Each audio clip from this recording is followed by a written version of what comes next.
So, I guess we can start this last session of this conference. So the first speaker is Stephen Fulling from Texas Agriculture and Mechanics. And the title is Vacuum Energy and Closed Orbits in Quantum Graphs.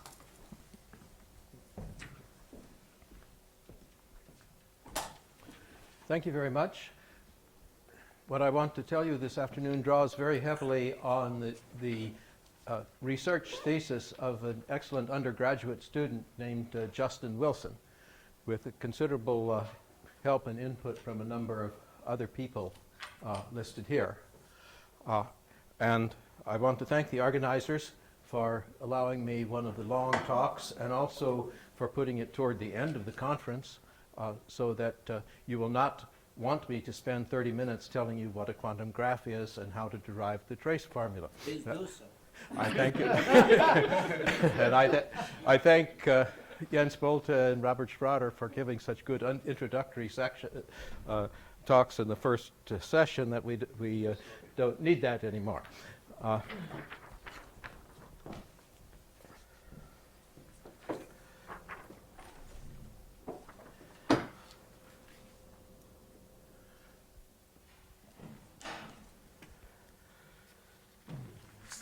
But you do want me to tell you what vacuum energy is, I imagine. And I will start that discussion by what physicists call renormalization. That is, I will take an infinite amount of physics and set it equal to 0 and throw it away so that the talk will fit into 50 minutes. And I'll just give a mathematical definition. And I meant to remark that Justin was here to speak in his own behalf a few weeks ago and gave a seminar. And also I gave a seminar at a workshop here last summer that approaches the vacuum energy from a point of view, well, not a point of view, but aspects of it that are somewhat complementary to what I'm going to say today. Can everyone see if I just stand here? I much prefer to look at the projector rather than trying to use the pointer if it's okay.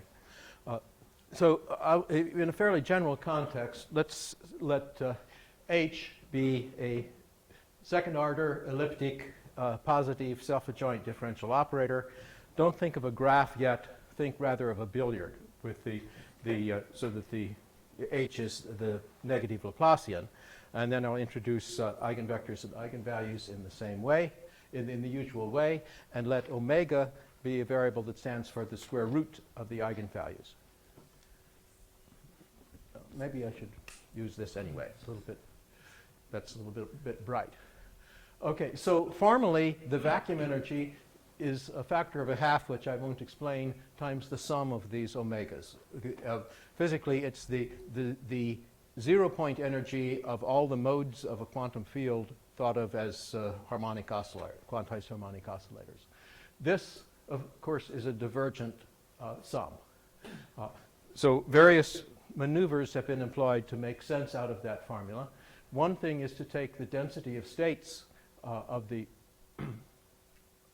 operator, subtract off enough terms of the Weyl series in the density of states so that what remains is finite. Another approach, which is essentially equivalent, is to form this object, which I call the cylinder kernel. It's the integral kernel of this operator, and it's a Green's function that solves a certain elliptic boundary value problem for this operator in a cylindrical region with the original domain omega as the base, and that's where the data is prescribed. Then, if you take the trace of that operator or of that kernel in the usual sense as a function of this regularization parameter t, take the derivative with respect to t and multiply by -1/2, that's equivalent to bringing down an extra factor of omega, so that what you will get then is something formally looks like this with an exponential cutoff inserted.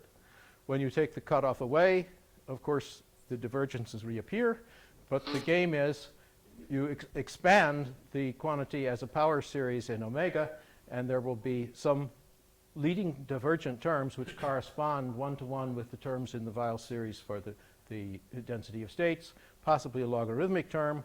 There will be other terms that vanish as t goes to 0, and there will be one term that is a constant, and that's what we define to be the vacuum energy. So another way of saying it is that the vacuum energy is the regular part of this function e of t in the limit where t goes to 0. And again, I ask you, don't,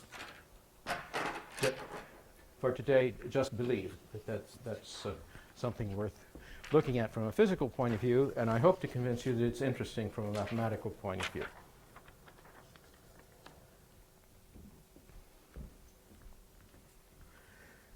And I should also say that one can also talk about the energy density as a local quantity that depends on x simply by refraining from performing the integration over x at this point, and get something that I'll define to be the energy density in the field and produced by the same maneuver of differentiating and dividing by -2. The notation for quantum graphs will be the same as we're familiar with. I'll simply, I want to emphasize that today all of my graphs will be compact graphs, no external legs. And from time to time I'll refer to the scattering matrix, which occurs in at least 3 different notations with slightly different meaning, and I will use whichever notation seems to be most appropriate for the context. And the Kirchhoff boundary conditions will be the usual ones. And my strategy now will be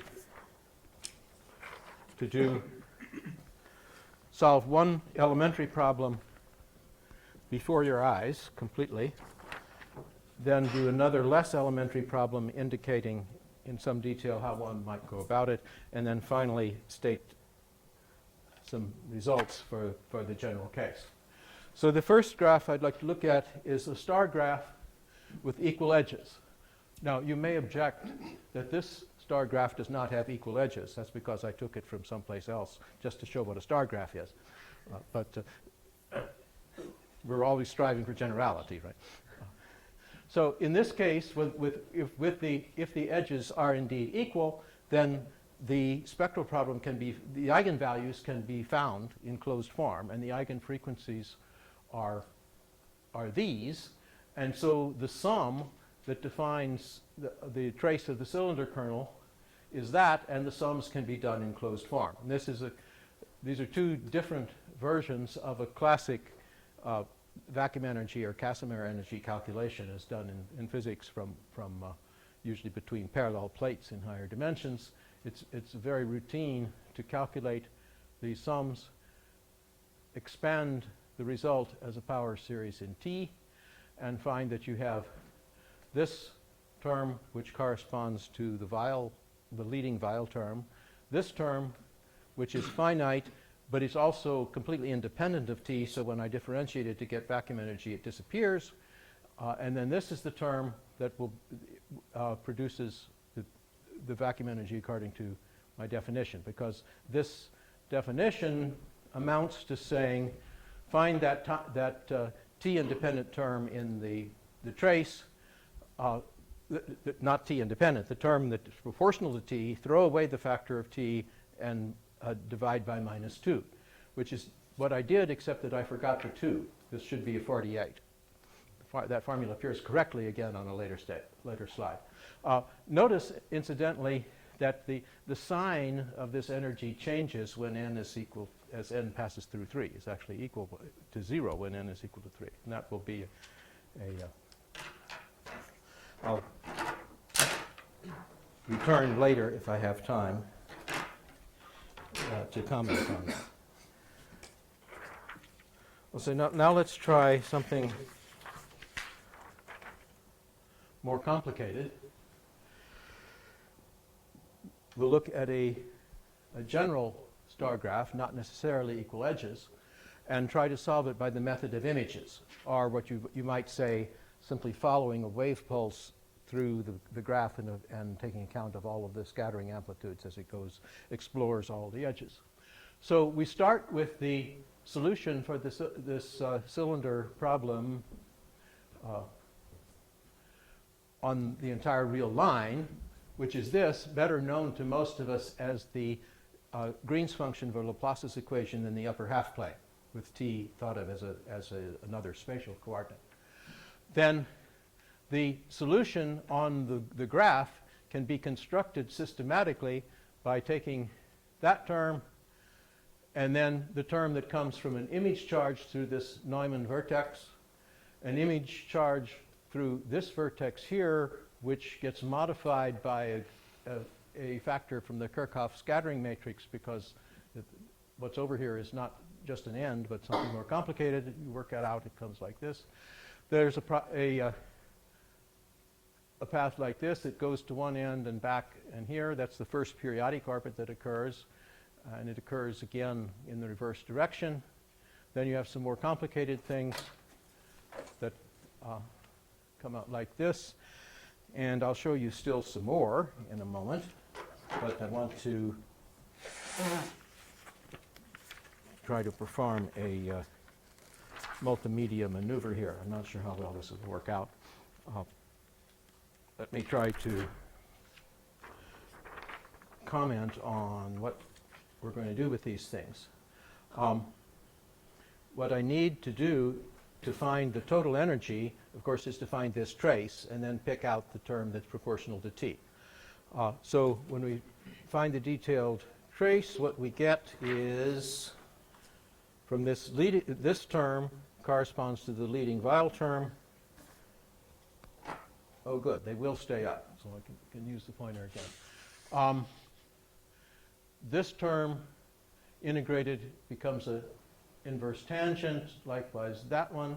This periodic orbit became something that has this characteristic form where the numerator is proportional to the length of the bond and ultimately to the length of the orbit. And so what we're getting here, unfortunately I can't show all four columns at once, only two at a time.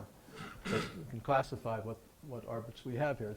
The path of zero length, some non-periodic orbits, which are non-periodic paths, which have the property that they go someplace and then come back along exactly the same path. That's what I mean by retracing.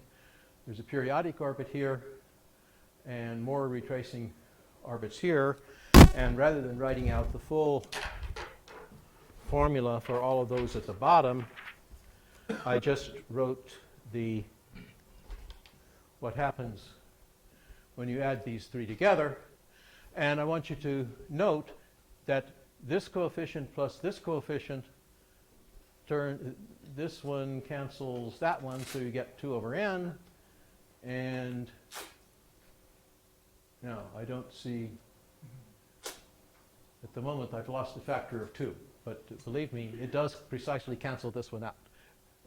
I guess there's a 1 over 2 pi in front. 1 over 2, oh yeah, that's right.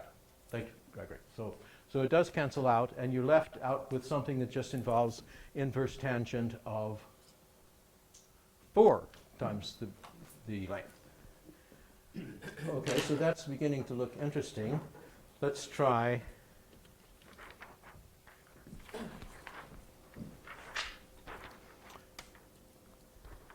some more terms.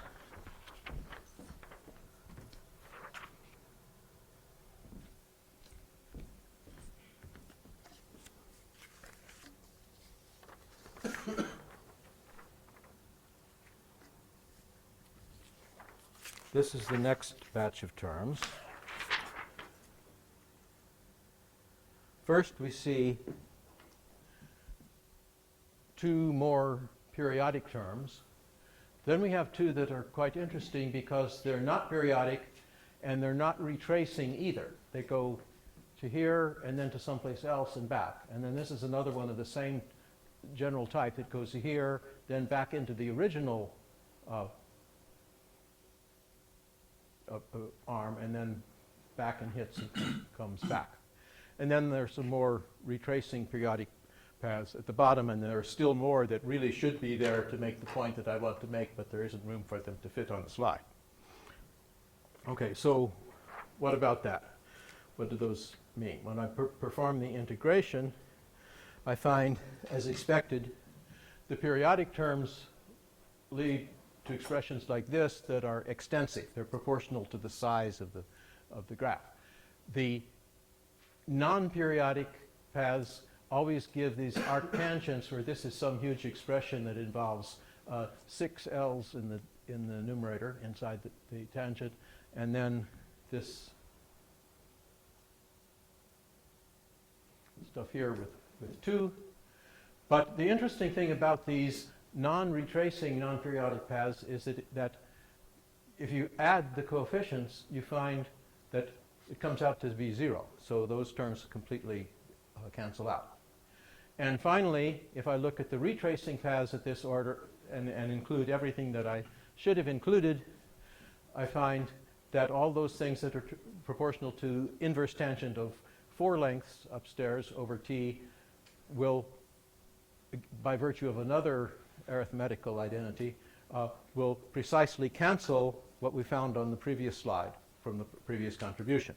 So the upshot of all this discussion is that this is what happens.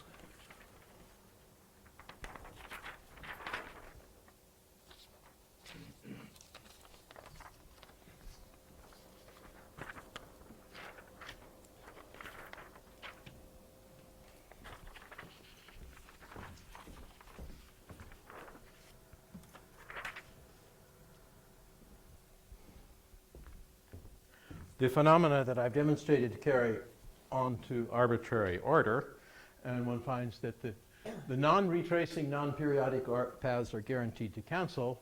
The retracing non-periodic paths at any order add up to inverse tangent of 2n times something, and n goes to infinity, and you get something that is a constant, that is independent of t. So it doesn't contribute to the vacuum energy. In fact, that's the second term of the Weyl series, corresponds to the second term of the Weyl series in this case, which is the last in this situation. And finally, all the periodic paths have leading terms that start with t, so they do contribute to the vacuum energy. And so the vacuum energy, according to the prescription that I gave earlier, subtract the first Weyl term, and you get an expression as a sum over periodic orbits. And now, this can be done to all orders. I'm sure Justin would be mortified by my presentation and its pedestrian nature, because he's skilled at handling huge infinite sums of these things in the abstract level and canceling them out and combining them, instead of looking at each individual path. It turns out to extend with surprisingly little trouble to a general graph, not just a star graph. It also applies to any boundary conditions of the type that do not mix the values of functions with the values of derivatives. Those boundary conditions that we've heard about where the scattering matrix is independent of k. I will call those non-Robin boundary conditions, for lack of a better name. What? Data conditions. Pavlov said that they're called data conditions. That's what Pavlov said. Okay. When we were about 3/4 of the way through this, we realized that it had all been done before, because we realized that what we were doing was simply transcribing to the cylinder kernel what Roth had already done in 1983 in the very first paper on quantum graphs for the heat kernel, and which Kostrikin and Schrader did generalizing the boundary conditions for the resolvent kernel in the book on the snow that came from the Snowbird conference.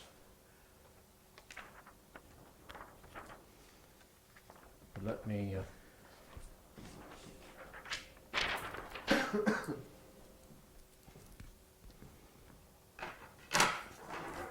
summarize what has transpired here. I'll give a very brief statement of what happens in the general case. The key formula is, well, this is the known form of the cylinder kernel. We want to construct the value of the graph cylinder kernel in terms of the free one, and it has this form in terms of multiple reflections of the terms, where each of these A's are the usual product of scattering coefficients. And so the structure of the series is, first there's the direct term, the Weyl term, leading Weyl term. Then there's the sums over non-periodic orbits, which, as I argued, will not actually contribute to the vacuum energy in this case. And then there's the sum over the periodic orbits. And the key lemma that makes it all work is this theorem of Kostrikin and Schrotter, generalizing a result from Roth's original paper, that for any of these non-Robin boundary conditions, the square of the scattering matrix is equal to the identity. And these are precisely the cases where the scattering matrix is independent of K, the energy. And as a consequence of that lemma, all those miracles occur, that the non-retracing non-periodic paths cancel completely, and the retracing non-periodic paths sum to a constant.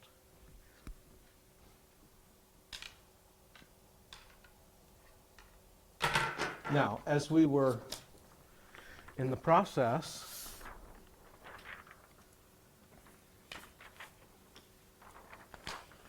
about halfway through that project, somebody, I think it was Brian Wynn, said to us, well, why are you doing this? Why don't you just use the Kato-Smolanski trace formula, which has solved all of these problems once and for all? So Justin took time out to redo the problem using the trace formula, and of course got the same answer more quickly. So specialized to this case where the scattering matrix is independent of K, the trace formula takes this form where there's a leading Weyl term, a term that describes the multiplicity of 0 as an eigenfunction, which is hard to determine accurately from the secular determinant that Kato-Smolanski used. I'll come back to that later on, but it doesn't contribute to the vacuum energy anyway, since the vacuum energy function is something that is proportional to K. And then there's the sum over periodic orbits, and the formula for the energy then works down to this formula here, which is equivalent to the result obtained before, but obtained much more efficiently. I have said nothing about the convergence of this sum. That will be discussed in the next talk. And I'll have a little bit to say about some empirical evidence in that respect later on.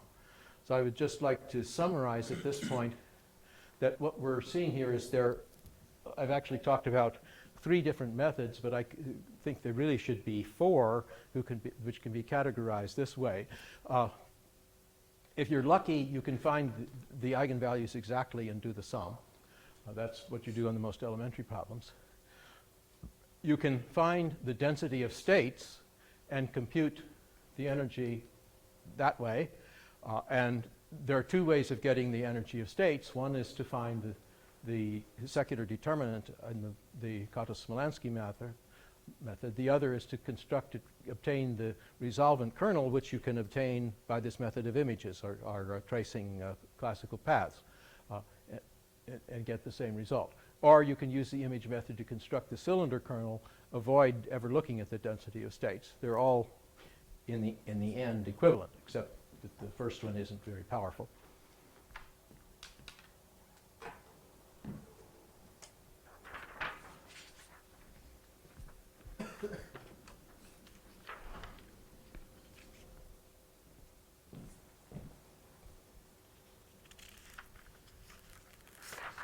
So I would like to spend most of the rest of the lecture talking about what happens when this K independence condition is not satisfied, because then some of the things that I told you are no longer true.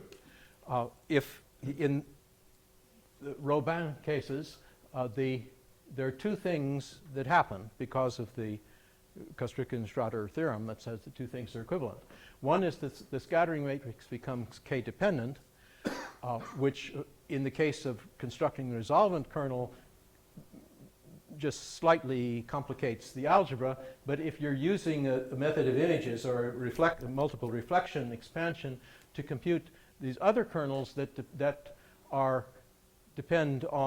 kernels of to solve differential equations that involve derivatives with respect to another variable that you can think of vaguely as a time, in some generalized sense, as a time variable, then the reflection law becomes non-local in the time variable. There's a kind of time, if a pulse reaches the end of the interval where the Robin boundary condition applies, it'll hang around there for a while and excite another degree of freedom on the boundary and then slowly decay back with an exponential decay time. So that makes life more complicated if you're trying to solve find the cylinder kernel or any of these other kernels directly. The other thing is that this identity on the scattering matrix fails, and as a consequence, the non-periodic closed paths, the paths that go away and then come back to the original point with a different momentum, which in the graph case means opposite momentum, will make non-zero contributions to the path, to the situation. So at this point, I'll have to stop talking about things in generality and concentrate on a very simple quantum graph. That's a quantum graph, right? At this point, I have to refer to two other graduate students whose names didn't get onto the first slide, Joel Bondurant and Zhonghai Liu, who helped me write these two papers. And what I have to say in the next few minutes has considerable overlap with Jens Bolte's talk. So, of course, we didn't call it quantum graph. We called it an interval with a Robin boundary condition at one end. And in the first one in particular, I didn't know, I wasn't thinking quantum graphs in those days, and so I did some things that made some decisions that in retrospect are rather inconvenient for drawing a comparison with quantum graphs. For example, I made this a Dirichlet endpoint instead of a Neumann endpoint, which puts a lot of extra minus signs in the problem. But you can still extract the basic information.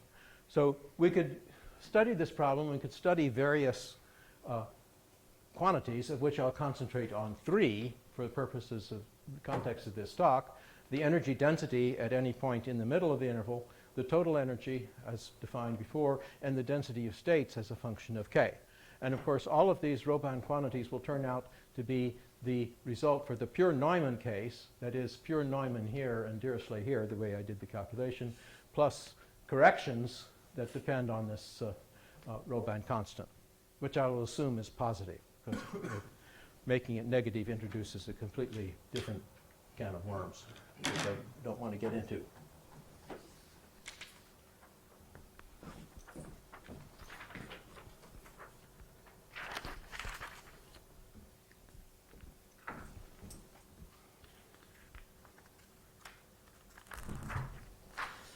Okay, this problem can be discussed either by the multiple reflection method or by the Kato-Smolanski trace formula method, and I'll say a little bit about each. If we approach it by multiple reflection, we should note that there are three different categories of paths besides the ones of zero length. The first type is the terms that come from periodic orbits, which I'll label as Gutzwiller type terms, with apologies to our chairman, Colin Verdier, and Baliana Bloch and Chazorain, and all the other people who worked on this in the 70s. And I don't want to go dwell too much on this, but the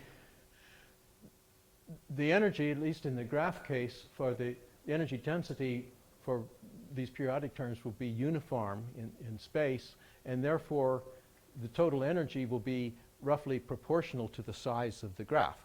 There may be some other dependence on edge lengths in the denominators and so on. And likewise, the corresponding contributions to the periodic orbits, and they will be oscillatory terms. Then there are the Weyl type terms, which I would say are roughly analogous to the retracing non-periodic paths in the previous discussion. Their contribution to the energy density decays away from an endpoint, so that algebraically, and for the heat kernel, it would even decrease exponentially fast. So they give contributions that are concentrated near the endpoint. Consequently, when you calculate the total energy or the total density of states, you get no factor of L in the numerator. They are not oscillatory terms in the density of states, and they correspond precisely to the higher order terms in the Weyl series. Finally, there are terms that I'll call the Siebert type, for reasons that will become clearer later, which I think of as being the counterpart of the non-retracing non-periodic paths, but this time they don't sum to 0. Again, they're concentrated near the endpoint, and again, they carry no factor of L, but unlike the Weyl terms, they are oscillatory. They are not part of the Weyl series. They do not show up in the small t expansion of the heat kernel at all. In the context of the heat kernel, these terms are lost in the noise of the exponentially small terms. But they're not Gutzwiller terms either, because they come from non-periodic orbits, and they are in some sense of higher, which I don't want to pause now to try to make precise. They're of higher order than the Gutzwiller terms in an appropriate parameter. And I would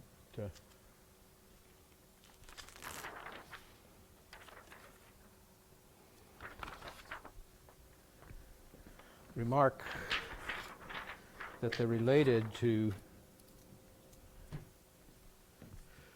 things that are familiar to people who have studied billiards, including the rectangular billiard, where everything can be solved in closed form and evaluated without any semi-classical approximations.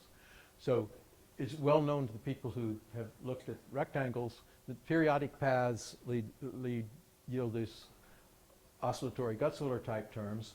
Non-periodic paths that are perpendicular to the edges, including those that bounce back and forth a few times, and also those that go into the corner and bounce back again, yield precisely the edge and corner corrections to the Weyl series.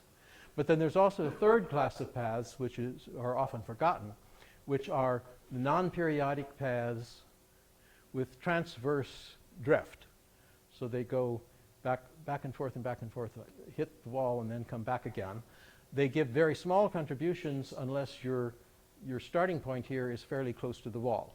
And they give these non-Weyl and non-Gutzwiller terms that in much of the literature is said to be associated with the periodic orbit right along the edge. That the edge term has to be treated in a special way, and what that's really doing is adding up the contribution of all these terms, those contributions being very small unless you're very close to that edge. So it's usually thought of as an additional stationary phase calculation to replace the integral over all of these things by just something that's expanded around the central one at the edge. And these papers by Sieber and collaborators, especially the first one, discuss these things. Not at great length, but in passing.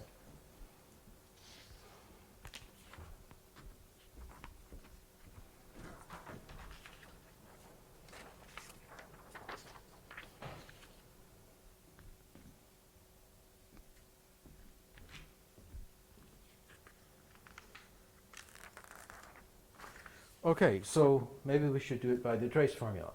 Well, I think a remark I just made gave away the secret here, but if you think of this in terms of the trace formula, then you would think there might be a contradiction, because the trace formula refers only to periodic paths. It makes no mention of these non-periodic paths, closed non-periodic paths. So let's look closely at how you would do the calculation with the trace formula. And I'd like to start with the counting function. And my counting function is a function of the square root of the eigenvalue, so it's rigorously 0 for negative values of that value, and then is some staircase function that grows for positive k's. And specialized to the case of the interval with one Robin boundary condition, it has this form, a Weyl term, a constant term whose value I won't dwell on, a term that gives the Weyl series contribution of the Robin endpoint, and a sum over periodic orbits.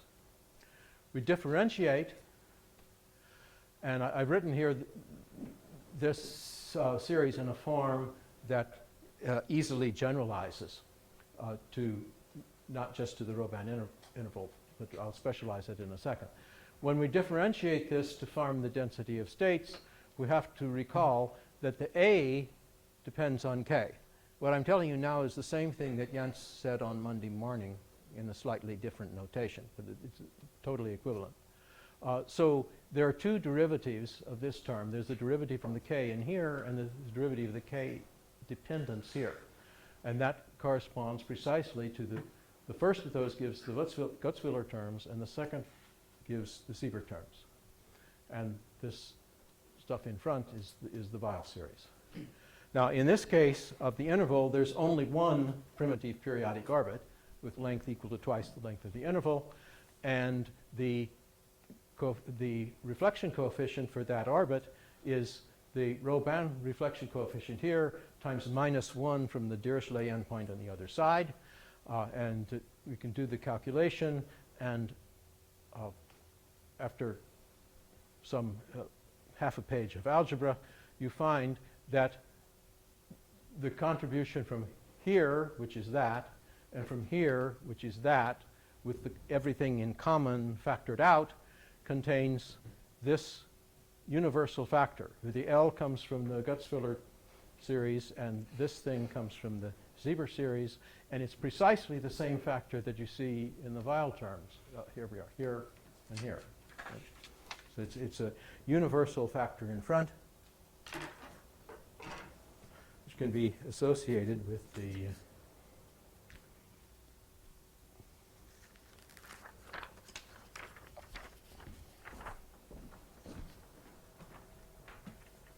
the periodic orbits.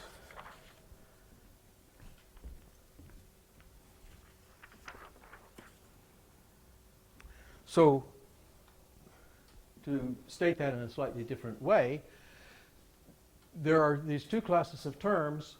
The Siebert terms are smaller than the Gutzwiller terms by a factor of the ratio of this to this. And if I treat that democratically, constructing an inverse length that depends democratically on K and alpha, you can do it that way. As Jens pointed out, if you don't care about alpha and you just want to know what happens for large K, then it actually goes off as 1 over K squared. But in that case, there's an alpha in the numerator to keep the units right. So the resolution of my proposed contradiction, which you may not have thought was a contradiction if you weren't worried about it, is twofold. First of all, one cannot neglect the terms that come from differentiating the A. And so they give the Siebert terms. And the second is the observation that since these terms in the global quantities, like the density of states or the total energy, are associated with an endpoint instead of the whole edge or the whole interval, they can be thought of as being indexed by periodic orbits. You just, where did go? Chop off amputate the short ends that connect your point X to the nearest vertex, and what's left is a periodic orbit. In the case of the rectangle, it's this thing going back and forth on the edge, and that's where traditionally, Sieber and Spolansky and people like that have thought of them as being associated with periodic orbits. So it's whether you call them non-periodic or periodic is sort of a matter of convention. On the other hand, if you're going to look at the energy density or any other local quantity, such as the trace of the heat kernel or the Schrodinger kernel before you integrate it over space, then they must be associated to the non-periodic closed orbits. And in general, they're not zero, don't add up to zero. I would remark, by the way, that here I have not said anything about convergence. I haven't put in a convergence factor, as people usually do when they're trying to make discuss the trace formula rigorously.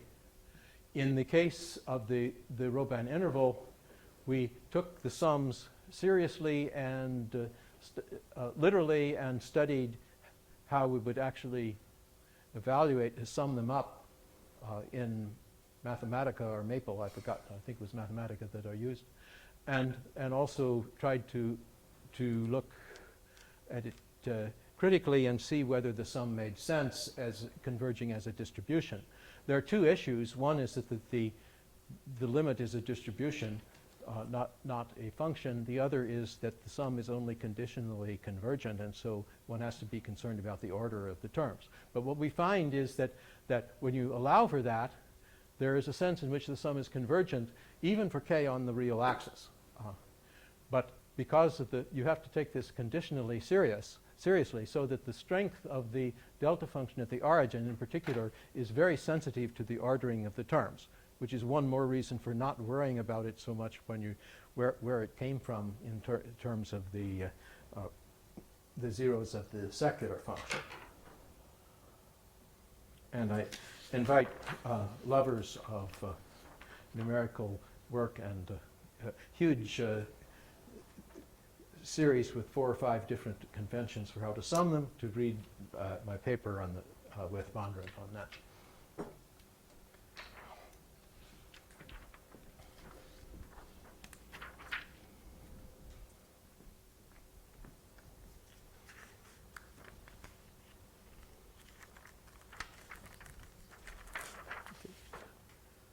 I now have more time than I had dreamed of to talk about 2 other quick topics quickly. Let me show you the slide that so far has never made it over to the side projector, which is that one with the star graph, and talk about some related work with Lev Kaplan of Tulane.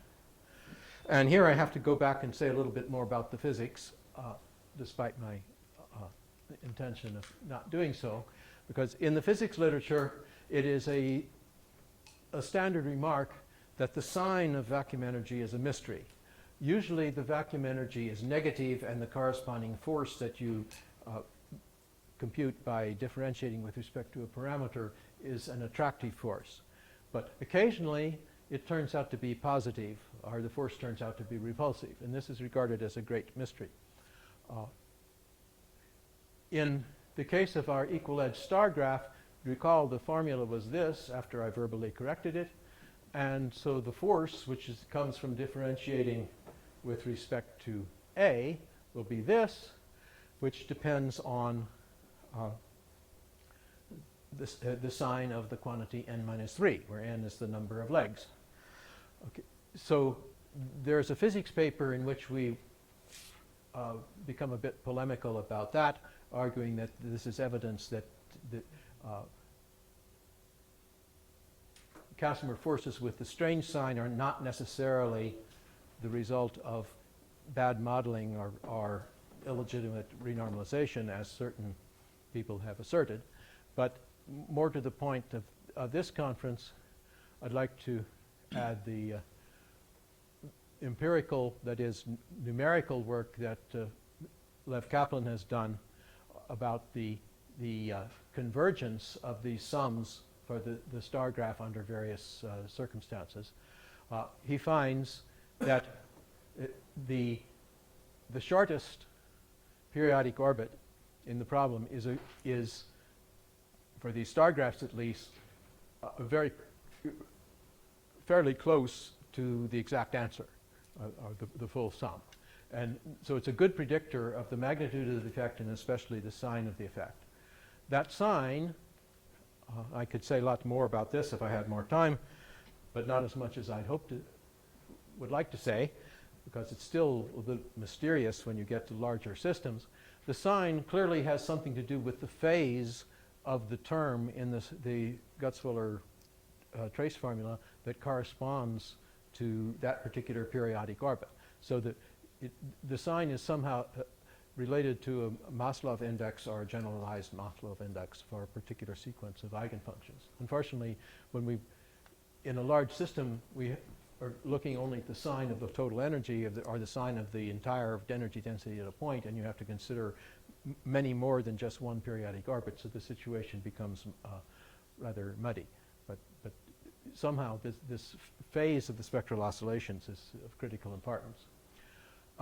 Lev also finds that if he adds the sum up to a certain, considers all paths up to a certain maximum length, I think it's all the primitive paths up to a certain maximum length, then he gets a truncation error that is indeed finite and in fact decreasing as the power of L. In general, it goes as L to the minus 3/2, but in the special case where all of the endpoints in the star graph are Neumann, so it's the true Kirchhoff star graph, then all the paths turn out preferentially to have the same sign, and you have less cancellation than in the general case, so it goes off only as 1 over L.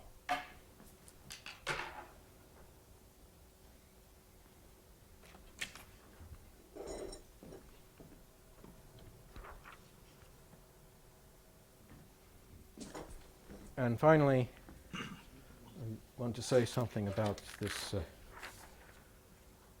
issue of the graph index theorem that has come up in several talks. This is something that we've been thinking about here at the Institute in earlier weeks, and as a result of this conference, it's become clear that many other people have been thinking about it also, notably Pavel Kurasov in his talk yesterday, and similar remarks were made on the first day by Schroeder and Post.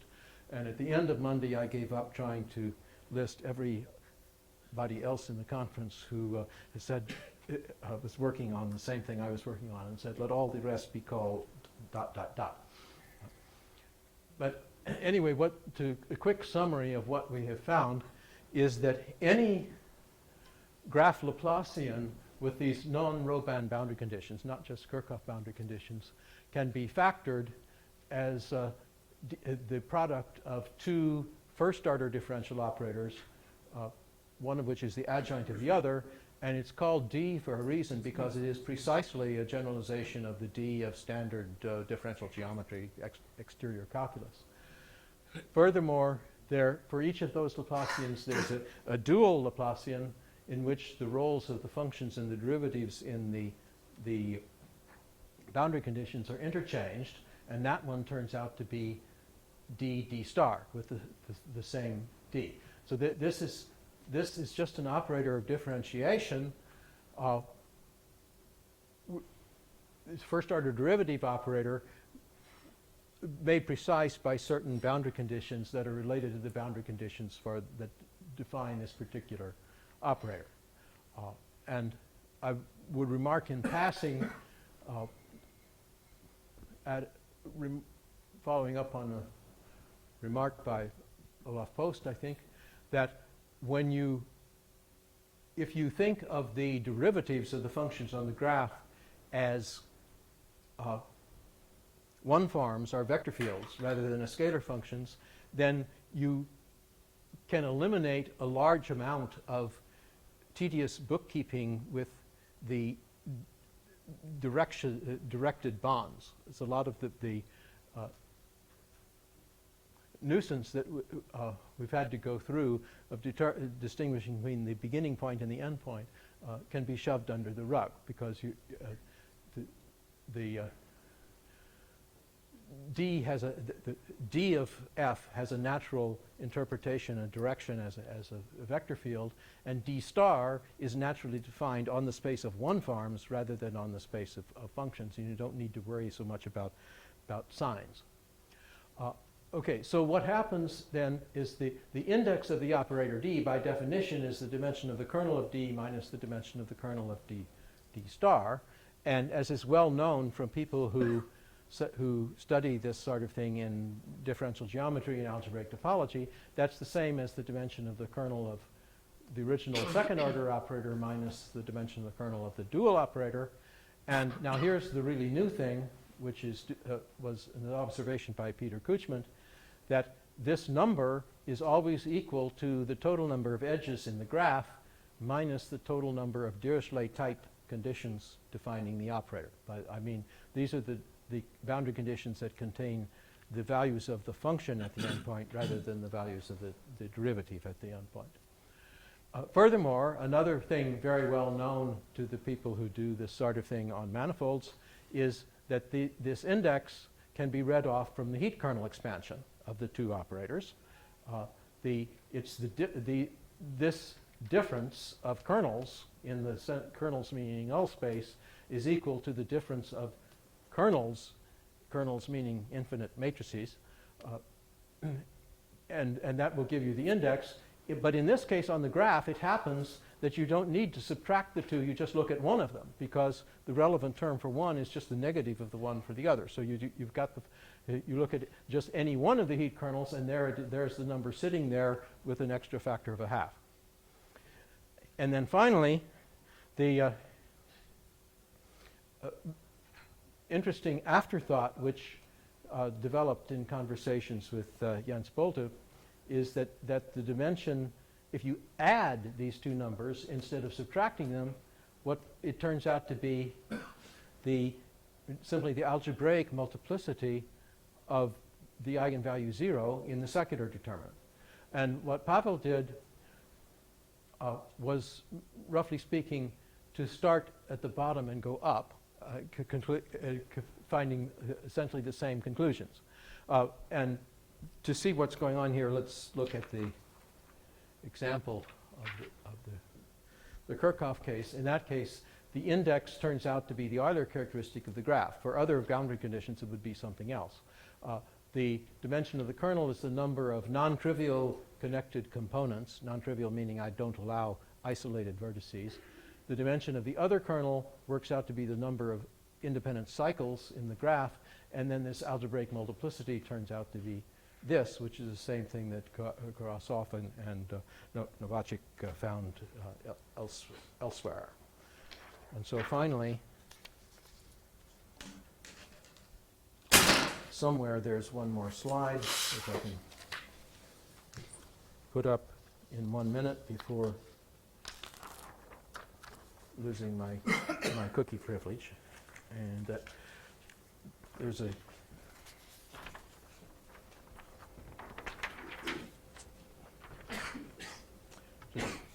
a few polemical remarks.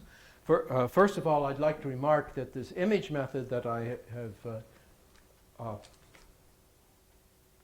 used, which is really the older method before the secondary determinant came, it generalizes to billiards in higher dimensional systems, which the secondary determinant doesn't.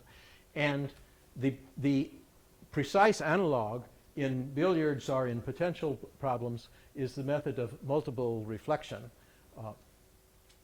That is, where you have integrations over all possible paths, not necessarily classical paths and not necessarily specular reflection. The specular reflection and so on and the straight line paths come from making stationary phase approximations. Of course, the wonderful thing about graphs is that you don't have to make any stationary phase approximations in order to get answers out. And the second remark, an advertisement for vacuum energy in general, is that the vacuum energy density and other local quantities are, the vacuum energy density is more sensitive to the global geometry than the local value of the heat kernel is. And it contains this extra information in a more accessible form than the resolvent kernel or the density of states does. It's a different moment which somehow is a little bit easier to extract the information. And nevertheless, the sign, as I remarked, still contains some phase information. So I would hope that vacuum energy density and local quantities in general, I think, deserve more study and interest from mathematicians. Thank you.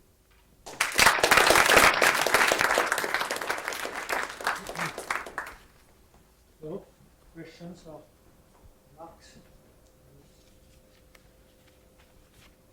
If no one has a question, No, I won't. okay. Don't say what. I have a question for the audience at the end. Quiz? Okay. For the vacuum energy, why is it important to take A minus T square root and not the heat phase? If you, The in heat other phase- words, I could make my question more precise. Can you recover this vacuum energy from the total heat expansion? If you look at all terms in the heat expansion, can you recover from that your vacuum energy or not? No, because the vacuum energy would be a contribution from, since it involves paths of periodic paths of non-trivial length, it corresponds in the heat kernel expansion to the terms that are exponentially small. So in principle, it's present in the heat kernel, but it's not present in the heat kernel expansion. And in fact, if you compare the cylinder kernel expansion and the heat kernel expansion line by line, you find that there are twice as many non-zero terms in the cylinder kernel expansion. There's a one-to-one correspondence between roughly half of them, and then there's another half of them in the cylinder kernel expansion that are somehow zeroed out when you go to the heat kernel expansion. If you go the other way, they arise as constants of integration that you can't Are determine. there some reasons to study this vacuum energy except as a nice application of trace formulas, or are there other reasons? Or? Well, I tried to argue on my last slide that you should be interested in this simply because it's another moment or spectral quantity that in some sense is somehow gives us some of the same information that's in the full density of states, but in a more accessible form.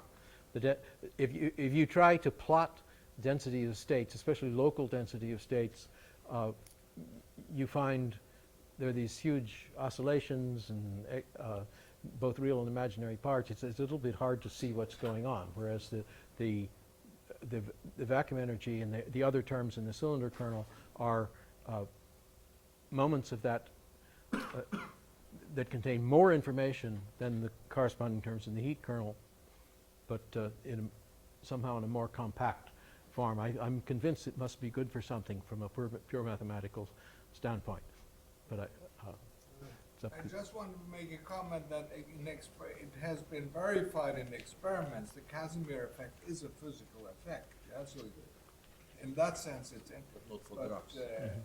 from a mathematical point of view, it's unclear whether it's. I think also it should be relevant, but it's a hard problem because you start with the differential operator and you take the square root of it, which is a pseudo-differential operator, and then you take the heat No, kernel. even it's a bad one because the symbol is not smooth. Yes, yes. And for example, in the paper by Westermatt and Guillemin, they do that for the elliptic differential operator on closed manifold and the same expansion. Okay? And it's quite complicated. There are log terms and many things which are related to the fact that the symbol is not smooth. Yes. So it's in principle. But I have still another question because we have time. Mhm. It's is this vacuum energy related to the determinant of the Laplace of the operator? Because you know there is a huge literature on zeta regularization and the determinant of the Laplace operator. Right. and things In like fact, that. I Is was it related? yes, in the physics literature, in recent years, the most popular method of calculating vacuum energies is to use look at the zeta function, and but in that case, the infinities are even more hidden than they are in my method. So I don't want to get into the physical controversies there. And the logarithm, the determinant of the operator is essentially up to a logarithm the same thing that physicists call the effective action for the field theory, which is again, well, it's what minus zeta prime at 0 or something like that. So it corresponds it's a generalization of the zeta function where you sum logarithms instead of powers. So that yes, there is a very, very close connection. Okay.